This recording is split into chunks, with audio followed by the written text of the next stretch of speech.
Hello and welcome back to the Cookie Jar Golf Podcast, brought to you in partnership with FootJoy.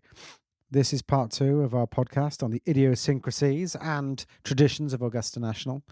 If you haven't yet listened to part 1, go back and listen to it. We have a deep dive into the green jacket and the history of the founding of Augusta National and the sort of how the course has changed in the last nearly 100 years of Augusta National.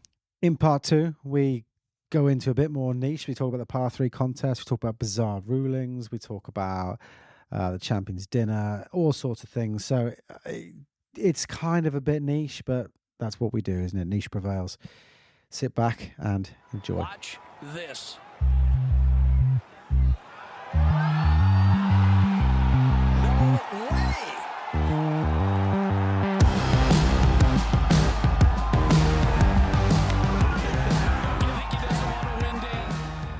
Given, the Masters is synonymous with the greatest amateur, who's ever played our sport in Bobby Jones. It's worth probably just touching on some notable amateur performances through the years.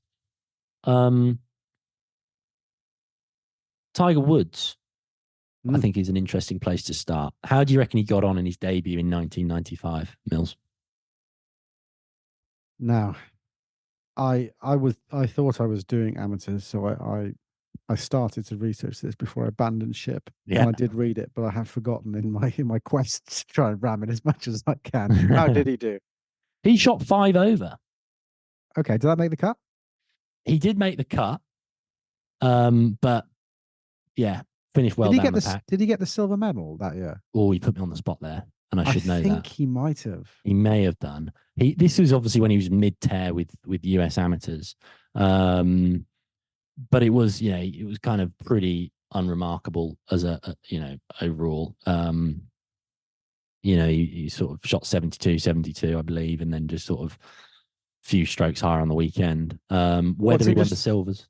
What's interesting with amateurs is, like, if you make the cut, you're nearly, you're nearly there with the silver medal because most amateurs won't make the cut. So you can lose it on the weekend and still kind of win the silver medal. So you get the silver medal as quite high scores. Silver Cup, actually, just to pull you up on that. The silver medal is the Open. So yeah, it's the Silver Cup. He did. I've just quickly checked my notes, and he did. He did, yeah. Yeah. So, but interestingly, 1996, he was the first golfer to win 3 consecutive US Am, won the NCAA as well. Historic year. How do you think he got on in the Masters? You've just told me 5 over, wasn't it? No, that was 95. Oh, he did it twice. Oh, he's now not made the cut. He's 25 over. Shot 6 over. So his first 2 events, he shot 5 over, making the cut, winning the Silver Cup, 1995. Shot 6 over, missed the cut in 96. 1997, he goes and wins by 12. I know. Staggering. And it's strange because you look back at the story of, when the story of Tiger is told, it's always as if no one's ever seen him before. 97 is like the year he emerged. Like it's almost like, we saw him a bit at Riv when he was like 12, and then he disappeared for a bit, won a few AMs, and then appeared at the Masters in 97. But obviously, facts tell you that's not true. He was there. Yeah, no, it's staggering, really. Who else is a notable performance? Well, there's actually only 4 amateurs, from what I can tell from my reading. There's only 4 amateurs who've broken par at the Masters since 1978. I've just told you Tiger was not one of them. Yeah. Any guesses on who the others might be? Sergio. No. There are some people that have gone on to become prodigal, though, aren't there? There's one in this list, I would say. Does Jeff Knox count? He should have been a whole topic on his own. Unfortunately, he's been the scorer. I was going to mention Jeff Knox, but you picked me to it. He's obviously the famous Augusta member who, whenever there is an odd number of players who make the cut, he is given the nod to go out and play. And like, he plays bloody well. I mean, there's some great quotes from McIlroy and others who've said Jeff Knox is unbelievable around Augusta. He's hitting 3-wood into par 4s and still going out and shooting like 71, 72. Yeah. I mean, I'd love to pod with Jeff Knox, but anyway, I don't. I won't be able to guess them, and I'll only embarrass myself. So the one who you might have guessed, and he has gone on to become a Masters champion, is Hideki Matsuyama. Oh, yeah, Hideki. Another one who's maybe not so surprising is Victor Hovland. I knew that. I'd Yeah. researched that and I've forgotten. Yeah. And, he's obviously had a pretty stellar career so far. Andy Ogletree, Mm, yeah. the USAM winner. And then the fourth, who, again, I sort of started going down a rabbit hole a bit with it again because I forgot how like glittering his amateur career was. He's one of the very few, like he's an esteemed elite company as being one of maybe three or four other people. And I think the others are like Jack Nicklaus, Tiger, Phil Mickelson, and maybe Bryson. Although I don't even know if Bryson's in that category, to have won the NCAA, the USAM, the US Public Links, and the Western Am in the same year. And that's Ryan Moore. He finished tied for Whoa. 13 in 2005. I didn't know Ryan Moore Yeah. had such a glittering amateur career. Yeah. So no, that's what the a little bit on the amateurs, but I will just wind it back pre 1978 because possibly someone who flies under the radar, but possibly the greatest amateur to have played the Masters is a chap called Charlie Coe. Tell me about Charlie Coe. So Charlie Coe has played the Masters 19 times. He won the USAM in 1949. He won it again in 1958. He got to the final in 1959 against Jack Nicklaus. And on the 36th hole, they were all square. He had a chip from off the green that fell a revolution short of going in for birdie. Nicklaus stepped up, hold the 9-footer for birdie. That was it. He beat him 1-up. But Charlie Coe continued to play elite level golf as an amateur. Oh, so hang on. So he's played 19 Masters as an amateur. He has, yeah. Starting in, I think, the 40s. He came second to Arnold Palmer in 1961. Sorry, he came second with Arnold Palmer in 1961. He finished one stroke behind Gary Player. That's incredible. And you've never heard of him, have you? No. Charlie Coe. Never heard of him. Yes. I mean, just have a quick Google of Charlie Coe. He is one of the coolest people. He sounds like my new hero. He's a bit like George Knudsen, sort of fit, Yeah. Do we know him. any of you? Please tell me you've done a deep dive into his. I've done a little bit on him. I think it'd be a great player profile that we should maybe save that for.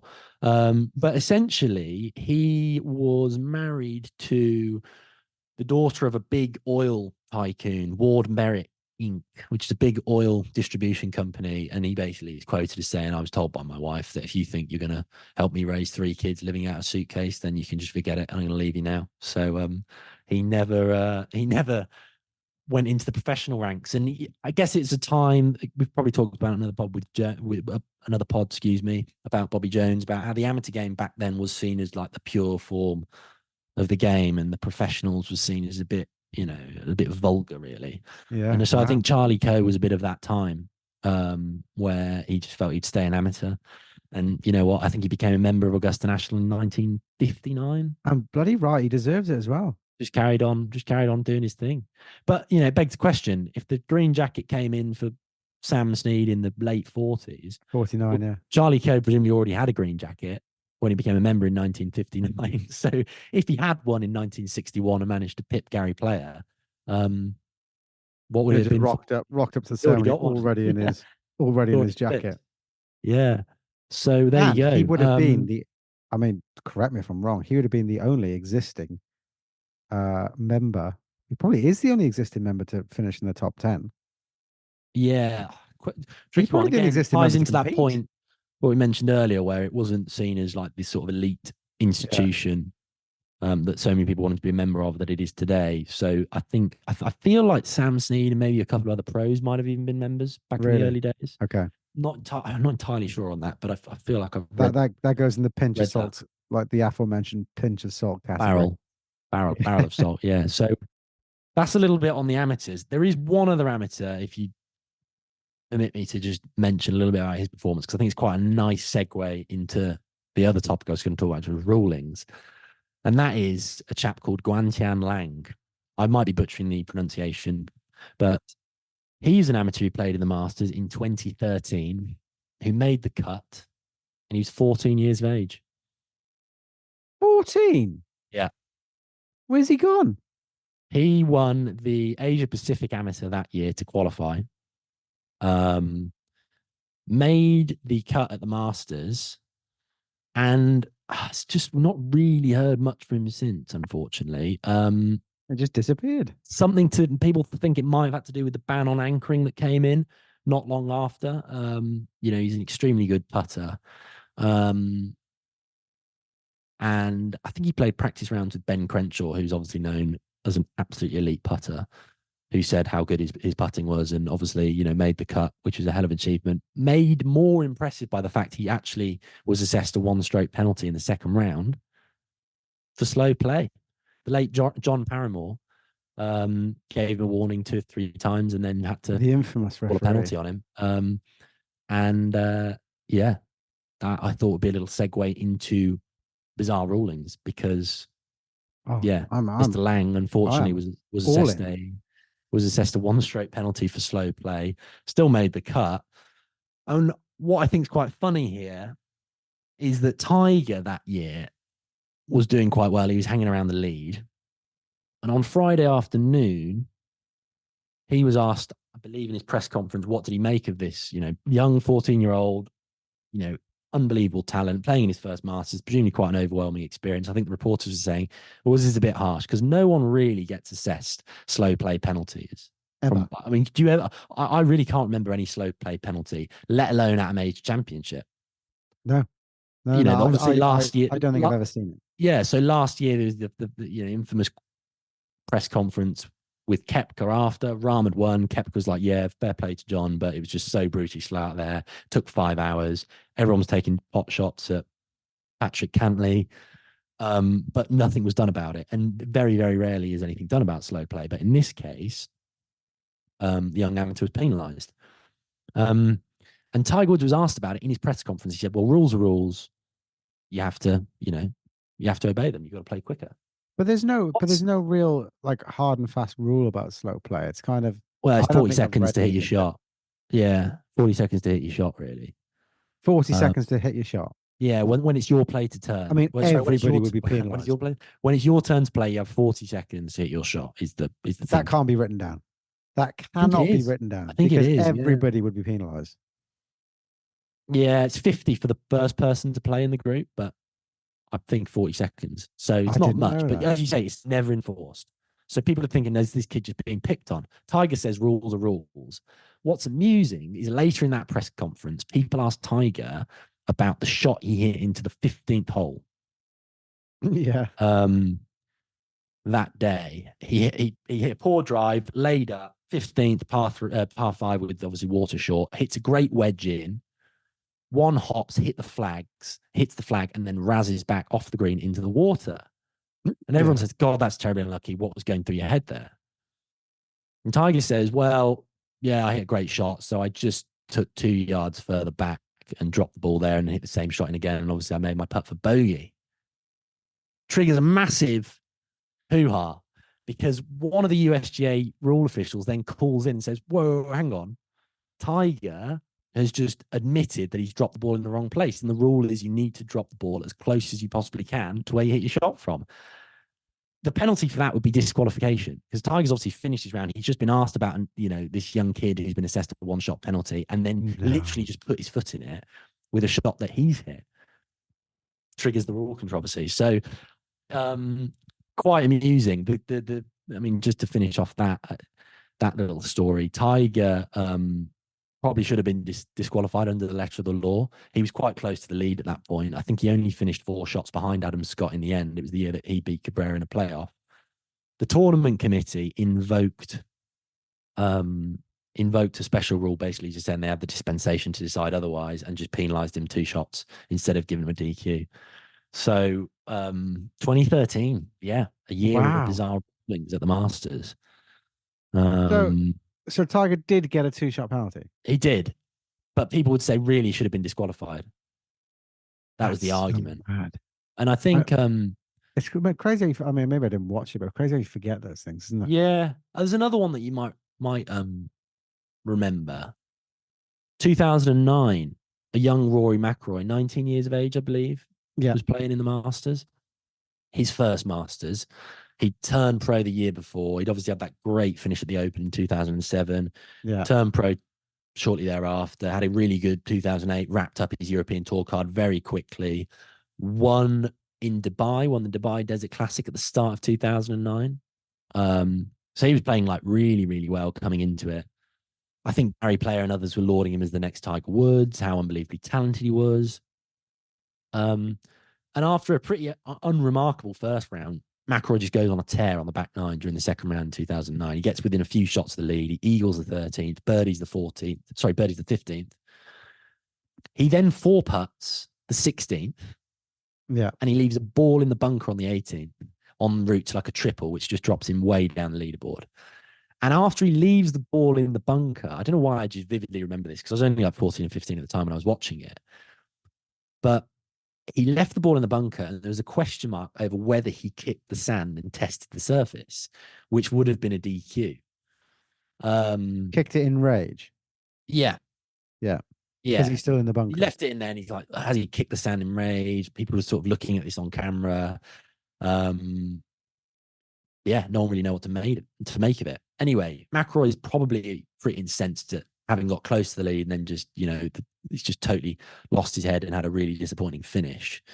And as he's coming off the 18th, Fred Ridley, who's the tournament director at the time, tries to speak with him, just say, can you come and speak with the tournament committee because we just want to clarify what's happened here on the 18th. McIlroy actually refuses.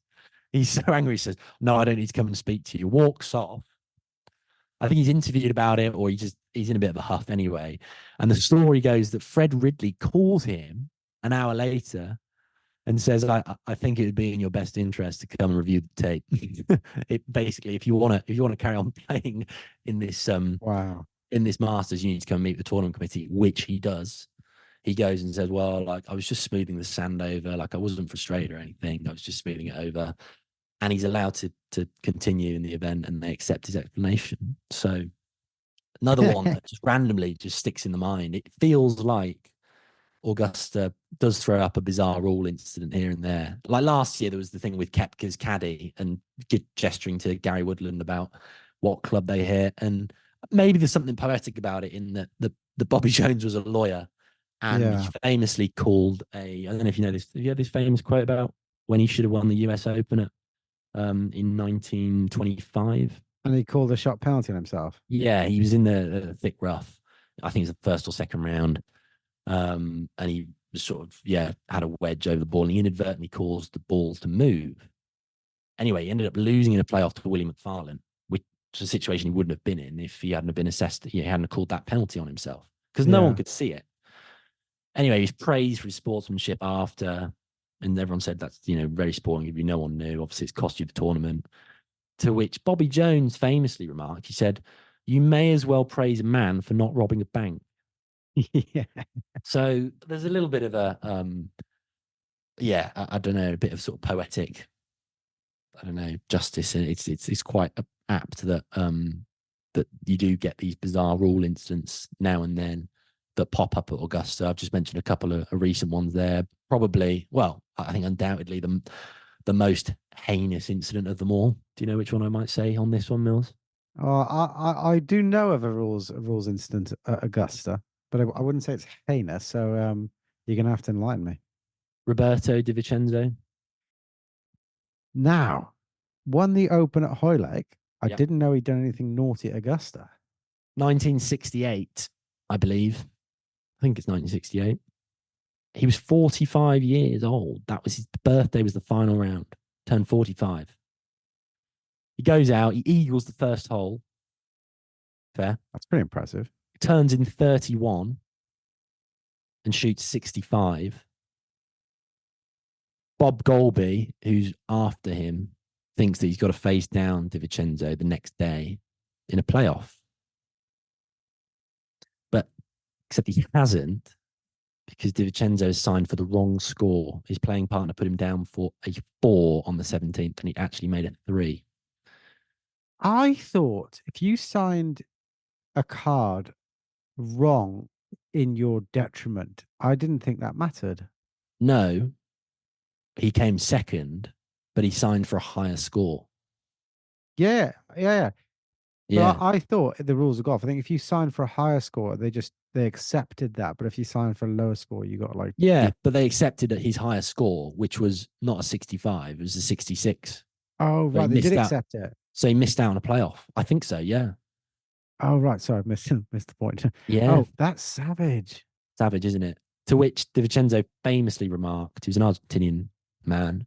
He said, "What a stupid I am." Yeah. So there you go. I mean, there's a wonderful article. I think, do I want to say? No, I'm not going to say who I think wrote it because it might not be that person. Anyway, they've You need said, to look, speak into the mic more, dude. so, This is getting quiet. sorry, there was an Yeah. opportunity for Bobby Golby there to be, to display one of the greatest moments of sportsmanship um, of all time, really, and just say, look, I'm not accepting this. I'm not going to, I'm not going to Yeah. take first place. I want to play Roberto in a That's playoff. amazing. And that's obviously What would Bob's. you do in that situation? Gun to your head. So here you go. You can win the Masters, Thomas. I'd take Or the would you just Masters. say, I'd take the would Masters and you? run, yeah. Would you? You I'm just going say, oh, he I'm signed his going card wrong. I'd be robbing the bank, Bruce. I'm going to answer dignity in me. Yeah. So how about that? One rule that I know of is that, and I've talked about this on a previous podcast, I think with David Normwell on Arnold Palmer's life. Mm, For those of you that want to go back and listen to that from many, many moons ago, yeah. when we did one with David Normwell, was the incident in 1958. Ah, you're talking about Ken Venturi. I am talking about Ken Venturi. Do you know this one? Yeah. Well, yeah, there's it's a bit of an interesting one, isn't it? You Yeah. you lead the way. Well, story goes, he's Arnold Palmer's playing the 12th. He's in contention. He's playing Mm. against Ken Venturi. 12th, famously based on the 13th of Blackwell. And Well, that's obviously speculation. And Palmer hits his tee shot in, and the ball plugs. The ball plugs not on the green, off the green. And Palmer believes there is a local rule which will allow him to drop from the plug. And the walking referee uh, disagrees with him and says, no, you you- must play it as it lies. side note, do you know who the walking referee was? No, this is from memory, so I don't. Yeah, Arthur Lacey, who, just as a footnote, was the GB&I Ryder Cup player. So it's feel a bit bad that a Right. Brit there has probably just tried to stick the knife in on Arnold Palmer. Just twist the knife in, yeah. Yeah. Walking referee says no, you must play it as it lies, and this is where it all gets a bit contentious because Palmer then plays it as it lies, duffs it, makes a bit of a hash of it, ends up with a 5, double bogey 5 on the 12th. He then walks back and says, I think I should have got a drop. So I'm going to drop the ball and play it as a drop, and we're going to let the championship committee decide. So he Mm. takes a drop, chips up stiff, puts it for a 3. He gets information like 2 or 3 holes later that the 3 is going to stand because there was a local rule say he should have dropped. Now, the contention, Ken Venturi went mental because the contention should have been, or the contentious point was that he should have played those 2 shots concurrently. So as he duffed the chip, he then should have dropped, and he should have played basically 2 balls concurrently, not finished out with a 5 and then go back, because it was almost like he was dissatisfied with his outcome. Ken Venturi was an unhappy bunny by all accounts. That is amazing, isn't it? Yeah, I didn't realize. Yeah, I'd heard that he wasn't best pleased, but I didn't realize how frustrated he got Oh yeah. by Well, by I've kind Palmer of there. that's the salt in Yeah, the pinch of salt where he went mental. yeah, yeah, yeah, I do yeah. believe he was unhappy. Um, Yeah. It's funny, isn't it? Like, it's just always seems to be a little bit of controversy just a little um, bit. around it. I mean, there was a hilarious. I was just looking at some of the crazy rulings over the years, and I think it's probably natural that I've looked at stuff there in 2009, 2013, when I was a teenager and just like glued to the TV, just watching so much of it. Jeff Maggott, final round 2003. Couldn't say I was watching all that much. He had a 2-shot lead over Mike Weir, and he famously tried to lay up on the third hole, the short par 4 third, tried to like lay up with a 2-iron, pulled it in the bunker, Which that bunker's not in play for anybody. Yeah, Really. well, they normally just bomb driver at it. Yeah. Yeah, so he's tried to hit a shot out the bunker, knifed it, come back, hit him, taking a What? two-shot What? penalty for touching a moving ball, and he's made 7.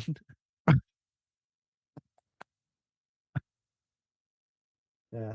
Oh, that's a shame. Oh, poor Yeah. old maggot. So he said famously in his press conference after, he said, "I guess my reflexes aren't what they used to be."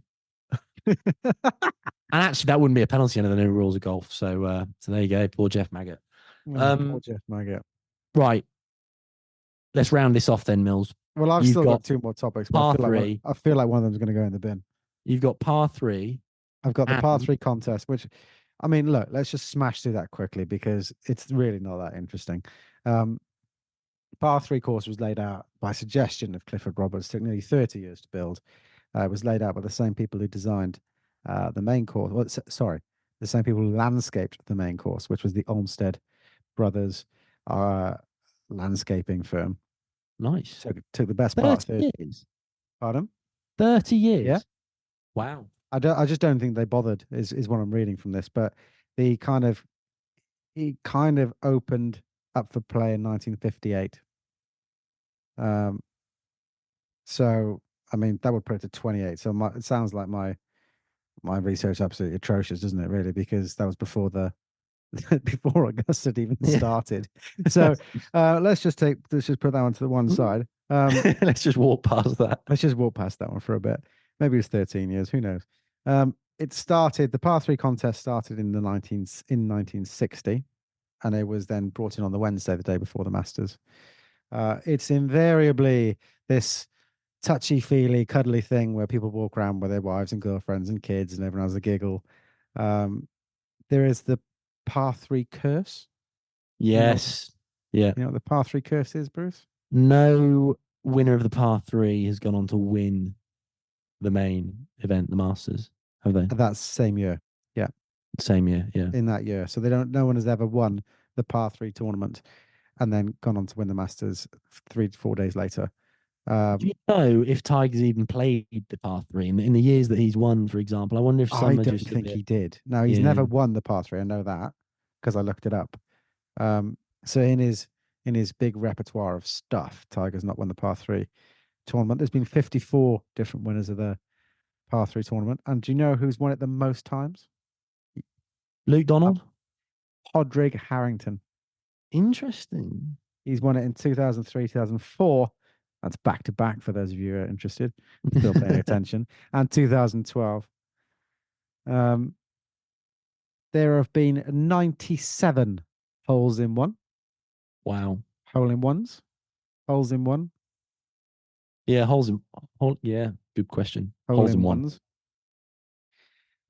And famously or infamously, one of those hole in ones led to an incident in 2018 where Senior Finau No, yeah. skipped down to celebrate his hole in one and dislocated his ankle. Oh God, you remember that? It was savage.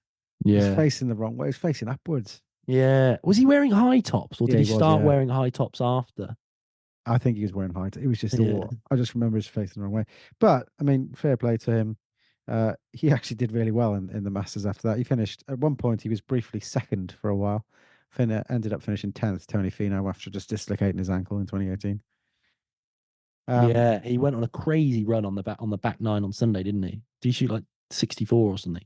I don't know, but all I can picture is that ankle. That ankle going. Oh. Other notable mentions. There was a hole in one in the most heartwarming moment in Masters history when Jack Nicklaus gave his grandson the wedge. Yeah. His grandson held out for a hole in one. Jack Nicklaus the third or fourth.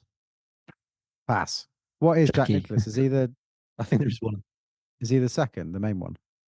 Well, he's the main one. Is he obviously the main first? one. Is he? Isn't it? His dad wasn't one. Yeah, and I feel like there's a couple of Jacks in the lineage as well who've been named in his honor. Okay. There And you I'm go. gonna finish this whole podcast off in a tradition as old as time. The honorary starter, the honorary tee shot Yes, at the go on. Masters. Now, this tradition has obviously it's folklore that it's "'twas ever thus." Now, that's obviously not true. When did the first honorary starter kick in? Oof. I'd want to say it's somewhat. It's got to be someone of like the Sneed, Byron Nelson vintage. So whenever they stop playing, I don't know. I mean, Bobby Jones played in it for a few years, didn't he, to try and attract some fanfare, even though he'd given up competitive golf in 1930. Yeah, pass. Don't know. Well, the first time it was the first. What are we calling it? An honorary tee shot? Yeah, the honorary first time the honorary tee shot was hit was in 1963 with uh Jock Hutchison, which I believe was an Americanized Scot, Jock Yeah. Hutchison, and Fred McLeod. Um, Now, what's interesting about the honorary tee shot is you don't really lose that spot. So there's not been many people to hit Mm. an honorary tee shot. Now, this is where I'm going to throw in a little bit of interactivity to our little podcast listeners. There have been 11 people to hit the honorary tee shot. Okay. You can pause it now and see how many you can get. I'll give you 5 seconds to pause, and we can do that, and you can see how many you can get. But I've given you two of them, Jock Hutchison and Fred McLeod. You can pause it now. I might have thrown in another couple as well. Okay. Who do you think they are then, Bruce? You've had your time to think. Jock Hutchison, Fred McLeod wouldn't have got either of those, Yep. by the way. Byron Nelson, Yep. Sam Snead, Yep. Ben Hogan. No. No, all early. Um, The aforementioned raging man, Ken Venturi. Shane Yeah. Venturi's done it. I mean, I'm jumping ahead a bit here, but it'd be foolish to not go with Nicholas Palmer player, the Okay, big so now we've three. got 8. You haven't mentioned Saracen, which is the only one from that era you haven't Yeah. got. Okay. So that's 9. Nicholas Palmer player, Lee Elder, Lee Elder, 10. One more. Tom Watson. Tom Watson. Yeah, so there's only been 11. Or could we not say there's Um, an honorary 12th with Wayne player displaying wow. encore balls? Sorry, It am I is in just my notes. taking some of your material? You tell that story, Bruce, because I've got a little bit of color in the notes, but um, Encore golf balls or Wayne player could be the it was in honorary 12th starter. it was in 2021. Tell the story. Well, I can only really tell you about what I saw, which was Wayne Player holding up a sleeve of Encore golf balls over his dad's shoulder. Was it over Lee Elder's It was over shoulder? Lee Elder's shoulder. Lee Elder, I mean, he wasn't in the best health, was he? He's The like hooked up to an symbolism of the whole IV. thing, the first, obviously, like you mentioned before, that Augusta's not got the best history with being correct Inclusive. racially, and the first Yeah. black honorary starter that we're getting in Lee Elder, he decided it should have been like a really momentous occasion, and Wayne Players just like lunged in with some encore golf balls on his shoulder. Yeah. Absolutely nuts. Which he said he wanted to promote for his dad because his dad had a partnership with it. And then, he's obviously just absolutely taken to the cleaners by social media and the press for that stunt, rightly so. And And there Gary was said he some, was quote unquote disappointed. yeah, Gary said he was disappointed. And then was it Mark or one of the other? Because again, like real tangent, but I think there's like a fair bit of acrimony in the player family about who runs things. And I don't know if it was Mark or one of the other sons who basically said, yeah, Wayne Players, brought shame on the family, and he's been told by the Augusta National tournament committee that he's not welcome there again. Yeah, he's Basically, banned for life from the grounds. So poor old oh, Wayne. Um, brilliant. so there's only been 11. Now, this started in 63. It hasn't gone on indefinitely. There's been breaks. I think it's now a thing. I don't think it's going Yeah, anywhere. Um, the Traditionally the tee shot serves as a bridge between the early pioneers in the sport and the modern athlete. I mean, really trying to dig in there, but it's a nice thing that they do at the beginning of the Masters. I suppose the biggest moment is when they managed to get the big three together. yeah, We first of all came along Palmer in 2007, and he did it until just before he died, 2016. Nicholas joined in 2010, and then Player joined in 2012, and obviously Player and Nicholas still do it to this day. The big three performed the role 5 times together from 2012 to 2016. The honorary tee shot did not happen between 1977 and 1980. Before that, Interesting. I don't know why it didn't happen. And then in 2002, Sam Snead did it on his own, and then he died very, very shortly afterwards. So from 2003 to 2006, nothing really happened until 2007 when Palmer revived it when he came back and started it in 2007 and did it on his own for a bit, and then He did it on his own. Okay, that's yeah, quite interesting. did it on his own till Nicholas joined, and then they did it as a pair, and then it now feels like three's the number. I don't know why I think that. Perhaps because I've always remember it being the big three, which Yeah. that was a thing in like 2012. So yeah, that's the honorary tee shot. And it's funny because, you sort of, I don't know, again, product of just watching the big three, right? And knowing that they're obviously all prodigious winners and they've all won the Masters. But not all of the honorary starters have won the Masters. Obviously, Lee Elder, that was more symbolic. Like, Yeah, totally understand the significance of him being asked to be an honorary starter. But Jock Hutchison, I don't think he won. Ken Venturi came close, but he didn't win the Masters. So it's not actually just like past winners. It's actually more of like a bridge between just the general like era or that yeah, it's time. kind of Hall of Fame, it's statesmen of the game, people that symbolize. I mean, Augusta has always walked to the beat of its own drum. Yeah. And I think it's just people that symbolize the ethos and the kind of the feel that they want to put forward, and they've kind of put them in that role. And I think they've done a pretty good job. Yeah. Yeah. So I feel like that's probably going to be the end of this 2-part series on. Yeah. We got carried away, didn't we? We thought this wouldn't be enough for 30 minutes, and we've gone for an hour and a half. So this will be two parts. I hope you've enjoyed our little deep dive into the idiosyncrasies of the Masters and Augusta National. I think we should finish that. We've both been caught out, but it is definitely Augusta, isn't it? As in, Augusta. it's Yeah. UH Gusta. It's Augusta. Well, that's what Cara Banks, friend of the pod, told us. Well, I always feel like if someone She's tells you, like, reminded, isn't she, by her American broadcasting people? yeah, if someone told you their name was, Siobhan, you wouldn't call her Shoban, would you? Like, you just got to go with what they say their name is. Mm. So I think Great it's analogy. like Showban.